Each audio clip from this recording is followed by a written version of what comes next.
Você analisa essas investigações envolvendo a compra de respiradores e que, na verdade, o dinheiro não foi utilizado para isso. E, mais uma vez, um ministro do governo Lula envolvido num caso grave de corrupção. E a gente está falando de um ministro forte do governo Lula, né, Raquel?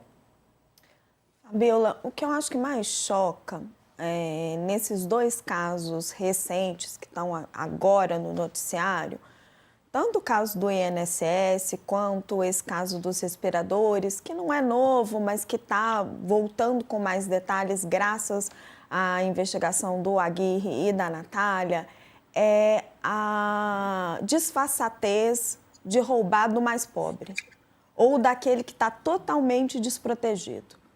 Porque no caso do INSS, você está roubando ali R$50, R$60, R$70 do aposentado.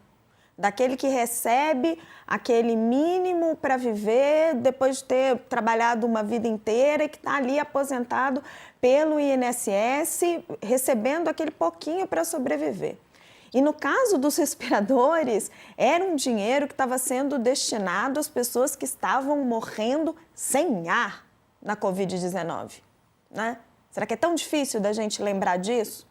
Eram recursos que estavam sendo destinados a se procurar o mundo inteiro para tentar achar respiradores, equipamentos para trazer para as pessoas que estavam com falta de ar e morrendo sem ar nos hospitais. Então, é desse tipo de desvio que nós estamos falando, daquele que está absolutamente vulnerável.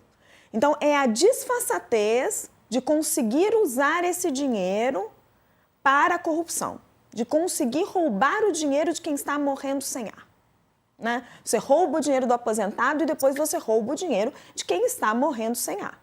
E aí você puxando o fio da meada, especificamente, depois a gente pode falar mais da história do INSS, porque tem várias questões abordadas ali, mas especificamente do caso dos respiradores, como o Aguirre bem explicou, essa é uma história que não é nova. Essa história apareceu várias vezes na CPI da Covid e naquela época ela era bradada pelos bolsonaristas para justificar o negacionismo de Jair Bolsonaro. Então, toda vez que Jair Bolsonaro queria justificar o seu negacionismo, justificar não comprar vacina, justificar desdenhar da Covid-19, justificar desdenhar da utilização de máscaras ou de qualquer outro método que pudesse ajudar as pessoas a sobreviver, porque a gente se lembra que em Manaus as pessoas também morreram sem ar porque se distribuía cloroquina, sempre tinha alguém para falar dessa história dos respiradores. E a gente estava tão perdido, digo nós, a opinião pública, os políticos, a própria CPI, naquela confusão toda, daquele negacionismo tão intenso de Jair Bolsonaro, que estava até difícil olhar para esse crime, porque não dava para justificar aquele negacionismo de Jair Bolsonaro, né?